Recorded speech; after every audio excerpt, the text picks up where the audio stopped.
శ్రీమహాగణాధిపతయే నమః. అపార కరుణా సింధుం జ్ఞానదం శాంతరూపిణం శ్రీచంద్రశేఖర గురుం ప్రణమామి ముదాన్వహం. ఏకం సత్ విప్రా బహుదా వదంతి. సాధన రహస్యము. సర్వసిద్ధాంత సౌరభాది బహు గ్రంథకర్తలు శ్రీ రామకృష్ణాశ్రమములు, బాపట్ల, భీమునిపట్నం. సంస్థాపకులు పరమహంస పరివ్రాజకాచార్య శ్రీ అనుభవానంద స్వాముల వారు మాతాజీ త్యాగీశానందపురికి రాసినటువంటి ఆధ్యాత్మిక ఉత్తరాలు. 17వది రాజయోగం ధ్యానం. అమ్మాయి మాతాజీ, క్రిందటి ఉత్తరంలో ప్రత్యాహారం విషయం తెలుసుకున్నావు. సూర్యోదయానికి పూర్వం వచ్చే అరుణకాంతుల్లాంటి ఈ ప్రత్యాహారం అంటే అని గ్రహించి ఉంటావు. సూర్యుడు లేని సంధ్యారాగం ఏం లాభం? ఇల్లు లేని పునాది ఏం లాభం? కాబట్టి ఈ ప్రత్యాహారం వల్ల కలగబోయే ధ్యానాన్ని గురించి ఈ జాబులు తెలుసుకుందాం.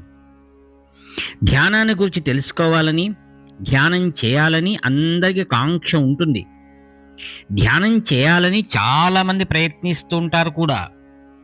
ధ్యాన సాధన గురించి ఎంతమంది నన్ను అడిగారో, కానీ ధ్యానం అందరికీ సాధ్యమయ్యేది కాదు. అందుకని ఒకవేళ చెప్పినా 4 రోజుల్లోనే ఏమండి ధ్యానం కుదరటం లేదే, ఎంత ప్రయత్నించినా బుద్ధి నిలవటం లేదండి, బుద్ధిని నిలిపే ఉపాయం చెబుదురు అని మరలా దగ్గరికి వస్తూ ఉంటారు. దీనికి కారణం ఏమనుకున్నావు? ధ్యానానికి కావలసిన పరికరాలను సంపాదించుకోకుండా వీళ్లకు ధ్యాన నిమగ్నత కావాలి. త్యాగం లేకుండానే భగవంతుడు కావాలి అనేవారు ఎంతమంది లేరు? అలాగే ధ్యానం కోరేవారు సైతం అంతే. ఆ యోగ్యతలను ముందు సంపాదించుకుని ధ్యానం కుదరలేదంటే సమాధానం ఉంటుంది. అందుచేతనే ప్రత్యాహారాన్ని కూడా గట్టిగా వ్రాశాను. ప్రత్యాహారం తెలియకపోతే ధ్యానమే లేదన్నాను. ప్రత్యాహారానికి యమ నియమాలు ముఖ్యము అన్నాను. కాన ధ్యానం కుదరాలంటే యమం దగ్గర నుండి ప్రారంభించి అభ్యాస వైరాగ్యాల ద్వారా ప్రత్యాహారం పొందితే ధ్యానం కుదరటానికేమీ సులభంగానే కుదురుతుంది. కానీ అంత ఓపికేది? శ్రమ లేకుండా, త్యాగం లేకుండా ధ్యాన నిమగ్నత వీళ్లకు కుదరాలాయే. అంత సులభంగా ఆకాశం నుండి ఊడి వీరి నోట్లో పడేది కాదు ధ్యానం. అలాంటి పిచ్చి భావాలు నీకు లేవు కదా. ఉంటే మార్చుకో, పొరపాటు పడేవు. ఆధ్యాత్మిక మార్గం అంటే ఏంటో, అందుగల అనుభవాలు ఏమిటో, వాటిని పొందే విధానాలు ఏమిటో తెలియని వాళ్ళంతా ఇలాగే ధ్యానం కన్నుమూయిగానే వస్తుందనుకుంటారు. నిజం చెప్తాను విను. లోకంలో పావలా డబ్బులు సంపాదించడానికి మానవుడు ఎంత శ్రమ పడుతున్నాడో చూచావా? ఆ పూట తిండి గింజల కోసం, ఒక్క అరగంటలో అరిగిపోయే తిండి కోసం అతడెంత చెమట ఊడుస్తాడు. అలాంటప్పుడు జన్మ జన్మాలకు మన వెంట వచ్చే ఆధ్యాత్మిక ఆహారం కోసం, జన్మరాహిత్యాన్నే ప్రసాదించి ఆనంద సాగరంలో ముంచేసే జ్ఞానధనం కోసం ఎన్ని శ్రమల కోరవాలో ఆలోచించు. చెమట కాదు, రక్తం తీయాలి. బొట్లుగా కాదు, ధారలుగా పారాలి. కళ్ళ ముందే అమిత ఆకర్షవంతంగా గోచరిస్తూ అందుకుంటే అందుతూ ఉండే ప్రపంచ సుఖాలన్నిటినీ కాలతన్నేయాలి. అప్పుడు ధ్యానం కుదరటం, అనుభవం రావటం, ఆనందం కలగటం అందాక ఇవన్నీ కూడా సున్నా. ఇది గట్టిగా నమ్ము. ఇక ఈ ధ్యానం విషయం కొంచెం చెప్పుతాను విను. కలుపు తీసిన తర్వాత బాగా సాగు చేయబడ్డ చేనులో విత్తనాలు వేయటం ధ్యానం అంటే అన్నాను. ఆ గింజలే ధ్యాన వస్తువు. దాన్నే ధ్యేయం అంటారు. దేన్ని గురించి ధ్యానించటం అనేది మరలా ఒక విషమ ప్రశ్న. దీన్ని తీర్మానించటానికే నియమంలో ఉపాంగాలైన స్వాధ్యాయం, ఈశ్వర ప్రణిధానాల విషయం వచ్చింది. వేదాధ్యయనం చేసి బ్రహ్మవస్తువును తెలుసుకోవాలి.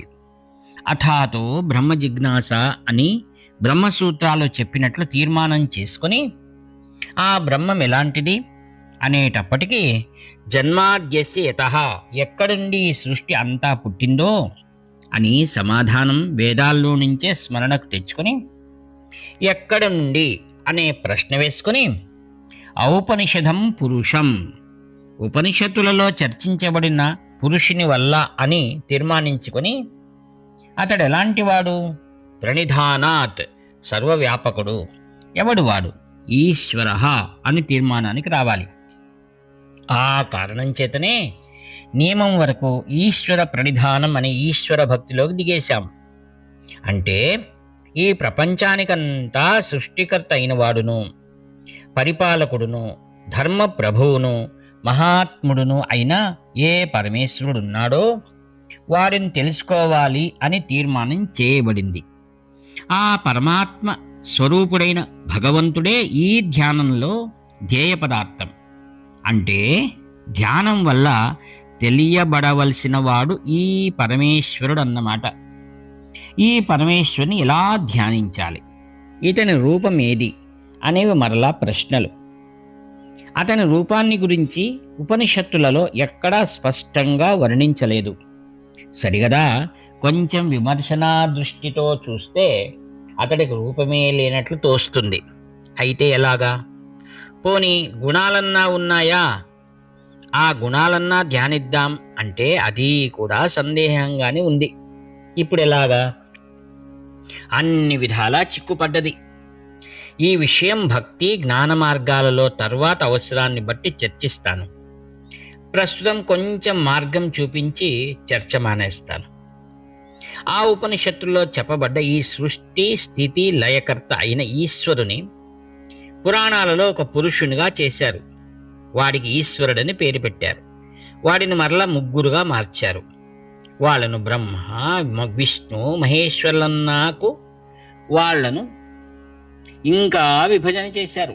33 కోట్ల దేవతలన్నారు. ఇక మనకు ధ్యేయ వస్తువుకు కొరవ ఏమున్నది? వీళ్ళందరి రూపాలున్నాయి. ఆ కారణం చేత త్రిమూర్తుల దగ్గర నుండి దశావతారాలు, మహారుషులు, మహాపురుషులు, మహాత్ములు, ఇంతెందుకు మన గ్రామాల్లో ఉండే నూకాలమ్మ, పోలేరమ్మ, ముత్యాలమ్మలే కాకుండా రావి చెట్టు, తులసి చెట్టు, వేప చెట్టే కాకుండా పాము, ఆవు, కుక్క వరకు, ఇంకా అగ్గిపుల్ల వరకు ఉండే సర్వాన్ని ధ్యాన వస్తువులుగా ఉపయోగిస్తున్నారు మన వాళ్ళు. ఇలా చేయటం చేత దోషం, నష్టం ఏమీ లేదు. కానీ ప్రయోజనంలో మాత్రం తేడాలున్నాయి. కాబట్టి వీటిలో దేన్నైనా మనం ఉపాస్యంగా ఉంచుకోవచ్చు. రూపం సంగతి తేల్చుకున్నాం. రూపం ఉన్నదానికి నామం ఉంటుంది కదా, అందుచేత అందరికి పేర్లు కూడా తెలిసిపోతాయి. ఇలా రూపం, నామం ఉంటే మేమెందుకు ఉండడం అంటూ వచ్చేస్తాయి గుణాలు. ఈ గుణాల వెంటనే క్రియలు వస్తుంటాయి. అంటే వారు వారు చేసే కార్యాలు అన్నమాట. ఇలా తీగ తీస్తే పొద కదలినట్లు ఒకదాని వెంట ఒకటి కదలి వచ్చి పడుతూ ఉండగా ఇంకా ధ్యేయానికేమి తక్కువ? ఇది కొండవీటి చేంతాడు అనుకో. కొండవీటి సీమలో బావులు చాలా లోతు. చేంతాడు బావిలోకి వేస్తూ ఉంటే పోతూనే ఉంటుంది. ఎంతవరకు పోవాలో తెలియదు. త్రాడు కొసవచ్చేదాకా వెయ్యాలి. అలా మరలా లాగేటప్పుడు లాగుతూనే ఉండాలి. ఎప్పటికీ పూర్తి కాదు కదా. అలాంటిది ఈ ధ్యేయ పదార్థం అంటే. దీని గుణగణాలంటేను. అందుకనే అనంత కళ్యాణ గుణగణాలు అన్నారు ఆయన్ను శ్రీరామానుజులు. శ్రీ మహావిష్ణువుకు ఒక్క అనంత ఏమిటి, కోటి అనంతాలనే వాడిని నేనైతే ఇక ధ్యానం దేని గురించి చేయాలి అనే సమస్య ఏది? రూపాలున్నాయి, నామాలున్నాయి, గుణాలున్నాయి, ఇంకా కార్యాలు ఉన్నాయి. పై విషయాలను బట్టి ఆలోచిస్తే ధ్యానం అనేది ఇన్ని రకాల ఉండవచ్చు. ఆ భగవంతుని మూర్తిని అంటే రూపాన్ని గురించి ధ్యానం చేయవచ్చు. అతని నామాన్ని ధ్యానించవచ్చు. గుణాల మీద ధ్యానం సాగించవచ్చు.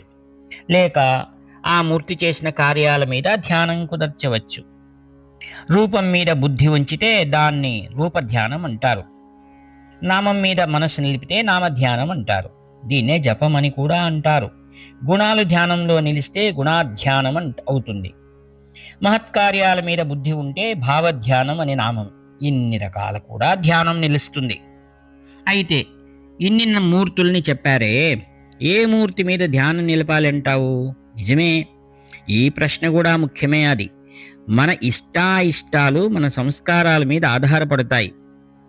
తమోగుణ ప్రధానంగా సాధకుడు ఉంటే త్రాగి తందాన్లాడుతుంది అనేక నూకాలమ్మ, అంకాలమ్మ, కలిగోళ్ళమ్మలు ధ్యేయంగా అవుతారు వాడికి. రజోగుణం ఎక్కువగా ఉన్నవాడు వీరభద్రుడో, ఏ ఉగ్ర నరసింహుడో, ఏ రుద్రకాళికో, వీరాంజనేయుడో ఇలాంటి రౌద్రమూర్తుల్ని ధ్యానంలో పెట్టుకుంటాడు. సత్వగుణాధిక్యం కలవాడు శాంతస్వరూపుడైన కృష్ణుడు, కళ్యాణ గుణ వరిష్ఠుడైన రాముడు, జ్ఞానస్వరూపుడైన రామకృష్ణుడు, మాతృస్వరూపిణైన శారదాదేవి మొదలైన దేవతలకు ఉపాస్యనులుగా ఎంచుకుంటాడు. అంటే సాధ్యమైనంత వరకు సత్వగుణ ప్రధానమైన దేవతలను తీసుకోవటం ఉత్తమం. కాక సంస్కార లోపం చేత ప్రస్తుతం అట్టి దేవతానీకం నచ్చకపోయినా మెల్లమెల్లగానైనా అలాంటి మూర్తిని స్వీకరించడానికి యత్నించాలి. అలా మనకు ఎక్కువగా ప్రేమపాత్రుడైన మూర్తి యొక్క రూపాన్ని ధ్యానకాలంలో మన దృష్టిలో నిలుపుకోవటం రూపధ్యానం అని పెద్దల భావం. ఆ రూపం దృఢంగా ధ్యానంలో నిలిపేటందుకు కొన్నాళ్ళు ఆ మూర్తి యొక్క పటాన్నో విగ్రహాన్నో కళ్ళు తెరిచి ఏకాగ్ర చిత్తంతో చూడాలి. తరువాత కళ్ళు మూసిన ఆ మూర్తి చిత్తంలో హత్తుకుని పోయి సర్వకాలాల గోచరిస్తూ ప్రశాంతిని ఇస్తుంది. అలాగే నామధ్యానం, ఆ మూర్తి యొక్క నామాన్ని మొదట బిగ్గరగా పెదవులతో ఉచ్చరిస్తూ ఉండాలి. దాన్ని సంకీర్తన అని కూడా అనవచ్చు. తర్వాత శబ్దం రాకుండా పెదవులతో ఉచ్చరించాలి. పిమ్మట పెదవులు కూడా కదలకుండా లోపలనే పలకాలి. ఆ పలకడం కూడా నిలిచిపోయి అక్షరాలే గోచరించాలి. తరువాత ఆ పిమ్మట అక్షరాలు కూడా లేకుండా శబ్దమే ఉండాలి. తర్వాత ఆ విషయాలన్నీ ముందుకు చెప్తాను. ఇదే నామధ్యానం, జపం అంటారు. భావధ్యానంలో గుణాలు, ఆ మూర్తి యొక్క మహత్కార్యాలు వస్తాయి. ఆ మూర్తిని గుణాల ద్వారా, కార్యాల ద్వారా స్తుతించటం, ప్రార్థించటం మొదలైనవన్నీ ఈ లెక్కలో వస్తాయి. ఇది కూడా నామధ్యానంలో మాదిరే మెట్లుగా పరిణమిస్తుంది.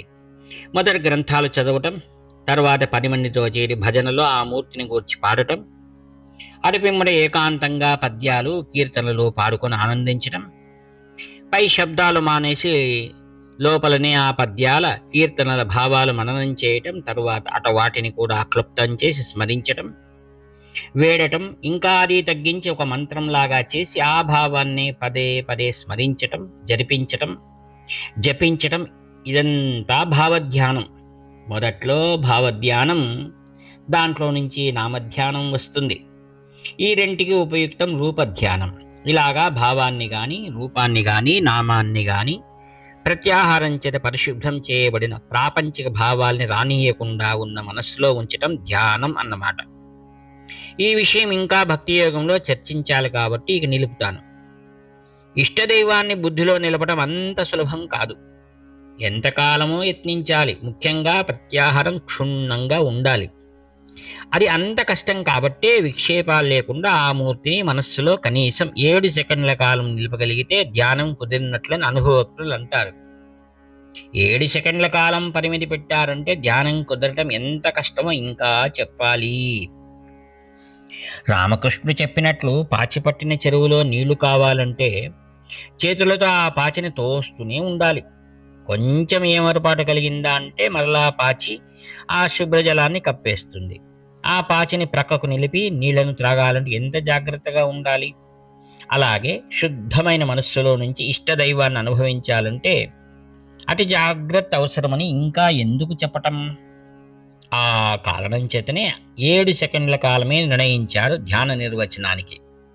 దీన్ని తెలుసుకోలేక ధ్యానాదులు గంటలు చేస్తూ ఉంటారు చాలామంది. ఏమి చేస్తున్నారో ఇంట్లో వాళ్ళకే కాక తర్వాత వాళ్ళను అడిగినా ధ్యాననిష్టలో ఉన్నానంటారు. అది ధ్యానం కానే కాదు. బాహ్య విక్షేపాల్లో పడి తన్నుకోవటమో లేక అంతర్విక్షేపాల్లో ఈదులాడటమో, అదిగాక ప్రశాంతంగా లయమనే నిద్రలో ఆనందిస్తూ ఉండటమో అయి ఉంటుంది. కానీ ధ్యానమై ఉండదు. అలా కాక ఈ 3 స్థితుల్ని దాటిన సాధకుడైతే ఆ ఇష్టమైన మూర్తి నిలుపుతూ ఉంటే, అది క్షణంలో జారిపోతూ ఉంటే మరలా పైకి ఎక్కుతూ వస్తూ మరలా జారిపోతూ ఇలాగా క్షణ క్షణ పోరాటంలో ఉండటం అయిపోయి ఉంటుంది. కానీ ధ్యానం కానే కాదు. ధ్యానం కొంచెం కుదిరేటప్పటికీ, అంతెందుకు ప్రత్యాహారం కుదిరేటప్పటికీ సాధకుని దృష్టి అంతర్ముఖత్వం పొందుతుంది. అంటే దృష్టి ప్రపంచం మీదిపోక లోపలికే పోతూ ఉంటుంది. మంచి తేజస్సు ప్రబలుతుంది. ప్రపంచ విషయాల మీద విరాగం ప్రజ్వలిస్తుంది. ఏకాంతవాసం అభివృద్ధిగాంచుతుంది. అనవసర ప్రసంగాలు అడుగంటుతాయి.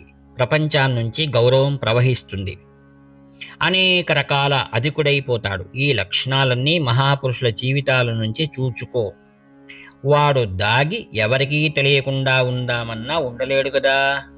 వాడు బయటపడాలనే బుద్ధి లేకపోయినా వాడు చెప్పకుండానే ప్రపంచం గుర్తుపట్టేస్తుంది, వెంటపడుతుంది. ఇది ధ్యానంలో ఉండే రహస్యం. దీనికోసం బాగా సాధించు, తప్పకుండా నీకు సిద్ధిస్తుంది. అనుభవం 6 ఫిబ్రవరి 1946. అతడే మన దిక్కు, అతడే మన గమ్యం. వ్యాఖ్యాత మీ ప్రియమిత్రుడు నివర్తి నాగభూషణ శర్మ. హర హర శంకర, జయ జయ శంకర. 7483229249.